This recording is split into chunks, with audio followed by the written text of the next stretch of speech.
Friends, मैं हूं आपकी दोस्त नेहा और लेकर आई हूं आपके लिए फिर से एक न्यू वीडियो। आज की इस वीडियो में हम बात करेंगे बीएड नोट्स के बारे में। और हमारी बुक का नाम आप लोगों को पता ही है क्या चल रहा है, भारत में शैक्षिक प्रणाली का विकास, development of educational system in India. तो फ्रेंड्स, ये बुक हम लोग की चल रही है। इससे रिलेटेड जितने भी वीडियोज़ हैं मेरे चैनल पर अवेलेबल हैं, वो आप देख सकते हैं, प्लेलिस्ट चेक कर सकते हैं बीएड नोट्स की। तो चलिए स्टार्ट करते हैं अपनी आज की वीडियो। तो जो लोग भी अभी चैनल पर नए नए जुड़े हैं उनके लिए welcome to my YouTube channel. और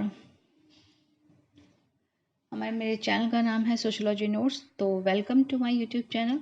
तो सारे फ्रेंड्स, मेरे जितने भी व्यूअर्स हैं उन सभी को बहुत बहुत थैंक यू और वेलकम। तो चलिए शुरू करते हैं अपनी आज की वीडियो। तो हमारी आज की वीडियो में हम करने वाले हैं बौद्ध शिक्षा। बीएड नोट्स में हम कर रहे हैं ये बौद्ध शिक्षा के बारे में आज हम पढ़ेंगे। तो वीडियो को स्टार्टिंग से लास्ट तक ज़रूर देखिए ताकि सारी चीज़ें आपको, सारे पॉइंट आपको क्लियर हों। और अगर वीडियो पसंद आए तो उसको लाइक शेयर कमेंट जरूर कीजिए और लोगों तक जरूर पहुंचाइए ताकि और लोगों के भी हेल्प हो पाए। तो चलिए स्टार्ट करते हैं हम अपनी आज की वीडियो। और आपको वीडियो कैसी लगती है प्लीज़ फ्रेंड्स कमेंट करके ज़रूर बता दिया करिए ताकि मुझे भी पता चले कि जो काम मैं आप लोगों के लिए कर रही हूँ वो काम आपको कितना हेल्प कर रहा है, आप तक पहुँच रहा है कि नहीं, आप तक आपको अच्छा लग रहा है कि नहीं। तो प्लीज़ मुझे कमेंट करके ज़रूर बताइए। तो चलिए स्टार्ट करते हैं अपनी आज की वीडियो जो कि है बौद्ध शिक्षा। तो बौद्ध शिक्षा का जो था 500 बीई से 1200 एसी तक था। ठीक है, तो देखिए ये मेरे खुद के बने हुए नोट्स हैं, जब मैंने बीएड की थी उस टाइम के नोट्स हैं ये। और आप लोगों के साथ में इसीलिए अपने खुद के हैंड राइटिंग नोट्स शेयर करती हूँ ताकि आप लोगों को हर एक चीज़ क्लियर अच्छे से समझ में आ पाए। तो देखिए बौद्ध शिक्षा। भारत में बौद्ध धर्म का उदय वैदिक काल की कठोर वर्ण व्यवस्था और कर्म कांड की नीति की अति के कारण हुआ था। ठीक है, मतलब जब वैदिक काल और उसकी जो शिक्षा चल रही थी उसके बाद इसका उदय हुआ, अति की फलस्वरूप माना जाता है। महात्मा बुद्ध का जन्म 563 ईस्वी पूर्व में लुम्बिनी नेपाल की तक्षई का क्षेत्र में हुआ था। तो देखिए ये आपको याद रखने वाली चीज़ें हैं कि उनका जन्म कहाँ हुआ था। ये बहुत ही मोस्ट इम्पॉर्टेंट क्वेश्चन है। आप जनरली ये क्वेश्चन पूछा जाता है हर एक चीज़ में, चाहे बीएड में हो, चाहे जनरल में हो, चाहे बैंक का पेपर देने जा रहे हो, चाहे कहीं पे भी किसी पे भी जनरल नॉलेज में इस टाइप के क्वेश्चंस पूछे जाते हैं। तो लुम्बिनी नेपाल की तक्षई के क्षेत्र में हुआ था। इन्होंने कर्म कांड प्रधान, ठीक है, इन्होंने, एक मिनट में थोड़ा सा इसको ऊंचा करती हूँ। हाँ, तो अब देखिए इन्होंने कर्म कांड प्रधान मानवतावादी बौद्ध धर्म की स्थापना की। बौद्ध काल में उन्होंने मठों विहारों का निर्माण हुआ, अनेकों मठों विहारों का निर्माण हुआ। प्रारंभ में ये मठ विहार बुद्ध की शिक्षाओं के केंद्र के रूप में विकसित हुए। ठीक है, उसके पश्चात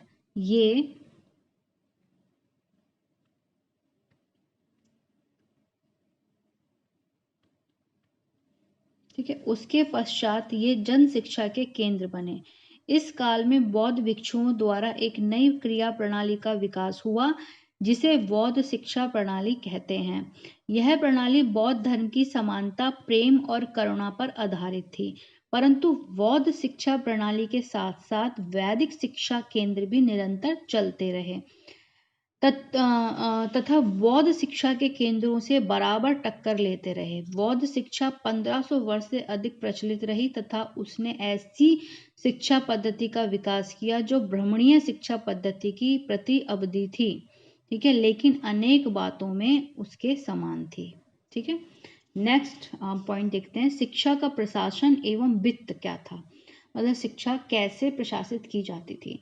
शिक्षा पर बौद्ध संघों का नियंत्रण था, मतलब जो बौद्धों ने अपना ट्रस्ट बनाया हुआ था उनका नियंत्रण था।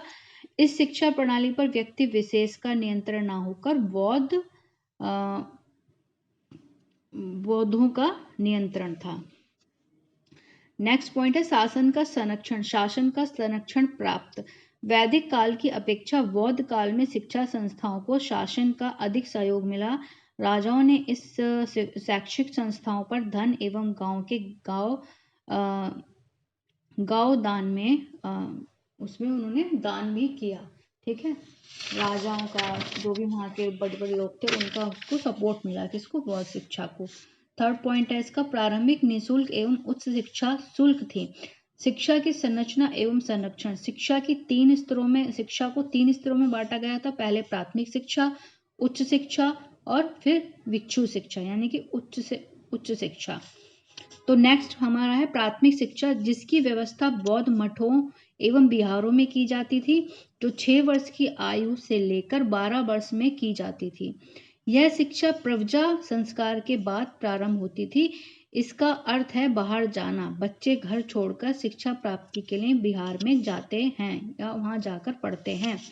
सर्वप्रथम बच्चे का जो मुंडन कराकर पीले वस्त्र पहनाए जाते थे, हाथ में एक ढक्का, मतलब एक वो जो कुंड सा होता है, वो दिया जाता था। तत्पश्चात उसे मठ में प्रवेश अधिकारी के सामने उपस्थित किया जाता था।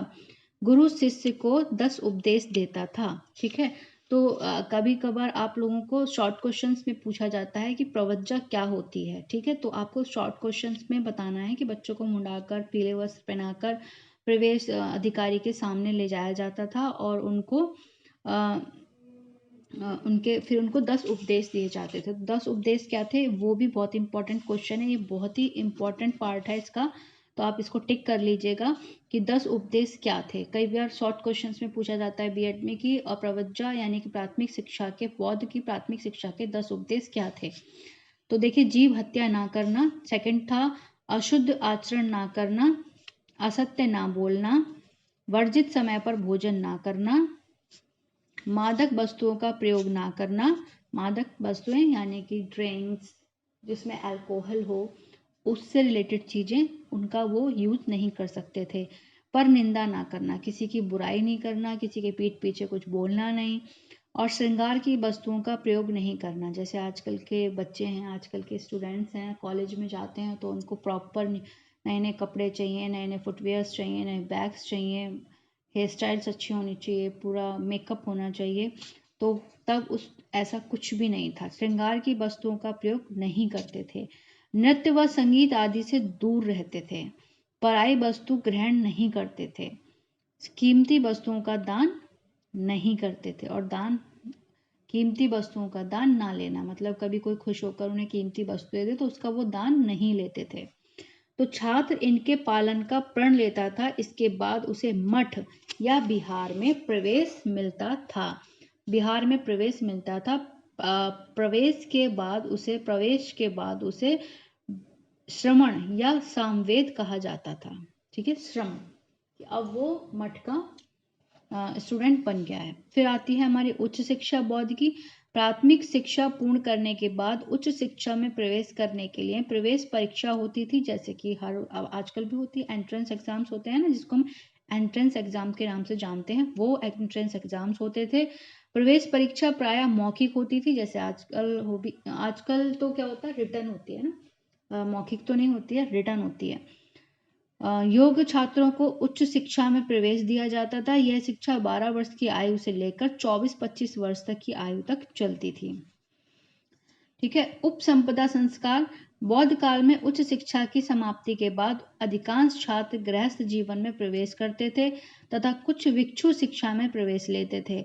भिक्षु शिक्षा में प्रवेश से पूर्व उनकी पुनः परीक्षा होती थी और परीक्षा में उत्तीर्ण श्रमण को, ठीक है,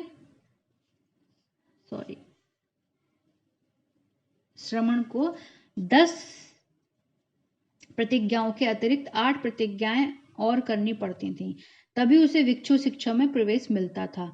उसे उपसंपदा संस्कार कहते थे। ये दोनों चीजें इंपॉर्टेंट है, उपसंपदा और प्रवज्जा। उपसंपदा संस्कार कहते थे, यह संस्कार 10 उपाध्यायों में की उपस्थिति में होता था। सर्वप्रथम श्रमण भिक्षु का वेश धारण कर हाथ में कमंडल और कंधे पे चीवर धारण, चीवर माने जो एक छोटा सा पतला सा कपड़ा होता है, उसको कंधे पे डाला जाता है। चीवर धारण करके 10 भिक्षुओं के सामने उपस्थित होता था तथा सभी को प्रणाम कर हाथ जोड़कर बैठ जाता था। एक भिक्षु श्रमण का भ्रमण करता था तथा अन्य भिक्षुक उससे प्रश्न पूछते थे। परीक्षा में सफल होने पर श्रमण निम्न 8 प्रतिज्ञा करता था। वो 8 प्रतिज्ञाएं कौन कौन सी हैं ये भी इंपॉर्टेंट है, शॉर्ट क्वेश्चंस में पूछा जाता है। वृक्ष के नीचे निवास करना, भिक्षा मांगकर भिक्षा पात्र में भोजन करना, भिक्षा द्वारा प्राप्त साधारण वस्तु पहनना, औषधि के रूप में गौमूत्र का सेवन करना, चोरी ना करना, हत्या ना करना, शारीरिक संबंध स्थापित ना करना, अलौकिक शक्तियों का दावा ना करना। ठीक है, ये सारी चीजें वो प्रण लेता था, फिर उसको भिक्षु शिक्षा दी जाती थी। भिक्षु शिक्षा क्या थी ये भी देख लेते हैं हम। उच्च शिक्षा प्राप्त करने के पश्चात जो छात्र बौद्ध धर्म के प्रचार कार्य में लगना चाहते थे, उन्हें उपसंपदा संस्कार के बाद उन्हें भिक्षु शिक्षा में प्रवेश दिया जाता था। इस शिक्षा की अवधि 8 वर्ष की थी। कितने? 8 वर्ष की थी। इंपॉर्टेंट है। इस शिक्षा को प्राप्त करने के बाद श्रवण भिक्षु कहलाता था। जो भिक्षु शिक्षा के बाद धर्म दर्शन में विशिष्ट ज्ञान प्राप्त करना चाहते थे, वे और अधिक वर्षों तक अपनी भिक्षु शिक्षा जारी कर सकते थे। मतलब जिनको और ज्यादा ज्ञान अर्जित करना था वो और ज्यादा टाइम ले सकते थे। ठीक है, जैसे कि आजकल के टाइम में लोग डबल MA कर लेते हैं, अगर उनको और पढ़ना होता है तो PhD कर लेते हैं, और उनको पढ़ना MPhil PhD डबल MA, तो अपना ज्ञान और ज़्यादा बढ़ाने के लिए लोग करते रहते हैं।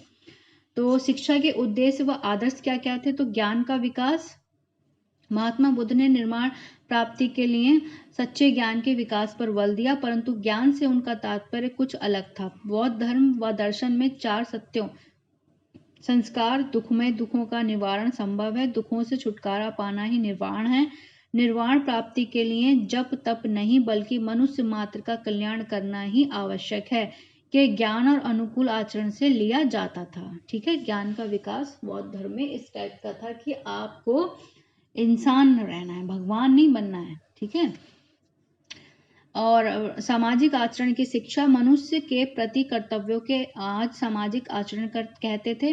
बौद्ध धर्म मानव मात्र के कल्याण का पक्ष है, इससे सबसे अधिक बल करुणा और दया पर दिया गया है, अतः बौद्ध शिक्षा का एक उद्देश्य सामाजिक आचरण की शिक्षा भी था। ठीक है, नेक्स्ट पॉइंट था इनका कि मानव संस्कृति का संरक्षण एवं विकास। बौद्ध धर्म के ये हम शिक्षा के उद्देश्य पढ़ रहे हैं। बौद्ध धर्म मानव संस्कृति के विकास एवं संरक्षक का पोषक है। इस काल में बौद्ध धर्म के साथ साथ अन्य धर्म व दर्शनों का भी अध्ययन होता था। उस काल में सैकड़ों विद्वान प्राचीन साहित्य के संरक्षण एवं नवीन साहित्य के निर्माण में लगे तथा अनेक ग्रंथों की हस्तलिखित कृतियां भी तैयार की गईं तथा विभिन्न भाषाओं में उनका अनुवाद किया गया। मौलिक साहित्य का सृजन तथा बड़े बड़े पुस्तकालयों का निर्माण भी कराया गया। पुस्तकालय यानी कि लाइब्रेरी का भी निर्माण कराया गया। फिर नेक्स्ट पॉइंट है चरित्र निर्माण। बौद्ध धर्म में आत्म संयम, करुणा और दया का सबसे अधिक महत्व है। चरित्र निर्माण के लिए छात्रों को प्रारंभ से ही 10 नियमों का पालन कराया जाता है। ठीक है, तो उनका 4th उद्देश्य था चरित्र निर्माण होना स्टूडेंट्स का। 5th था उनका कि कला कौशल एवं व्यवसायों की शिक्षा। बौद्ध काल तक हमारे देश में कृषि, पशुपालन, कला कौशल एवं वाणिज्य के क्षेत्र में भी काफी प्रगति हो चुकी थी एवं मठों एवं विहारों में इनकी शिक्षा की उचित व्यवस्था की गई। इस काल में कृषि, पशुपालन, कला कौशल तथा वाणिज्य आदि के क्षेत्र में उल्लेखनीय प्रगति हुई। ठीक है, फिर नेक्स्ट पॉइंट था बौद्ध धर्म की शिक्षा। यद्यपि बौद्ध शिक्षा प्रणाली में उस समय तक विकसित समस्त मुख्य धर्म व दर्शनों की शिक्षा की व्यवस्था की गई, परंतु सर्वाधिक बल बौद्ध धर्म की शिक्षा पर ही दिया जाता था और यह पाठ्यचर्या का अनिवार्य अंग थी। सर्वप्रथम छात्रों को 4 सत्यों का ज्ञान कराया जाता था। इसके बाद उन्हें निर्वाण प्राप्ति के लिए अष्टांगिक मार्ग में प्रशिक्षित किया जाता था। अष्टांगिक मार्ग के तथ्य निम्नलिखित हैं। अभी आपको 4 सत्य बताए थे मैंने जो कि इंपॉर्टेंट थे। अष्टांगिक मार्ग के निम्नलिखित हैं। कौन कौन से? सम्यक दृष्टि, सम्यक संकल्प, सम्यक कर्मांक, सम्यक वादक, सम्यक अज्ञेय, सम्यक व्यायाम, सम्यक स्मृति, सम्यक समाधि। ठीक है, तो ये उनके 8 अष्टांगिक मार्ग थे।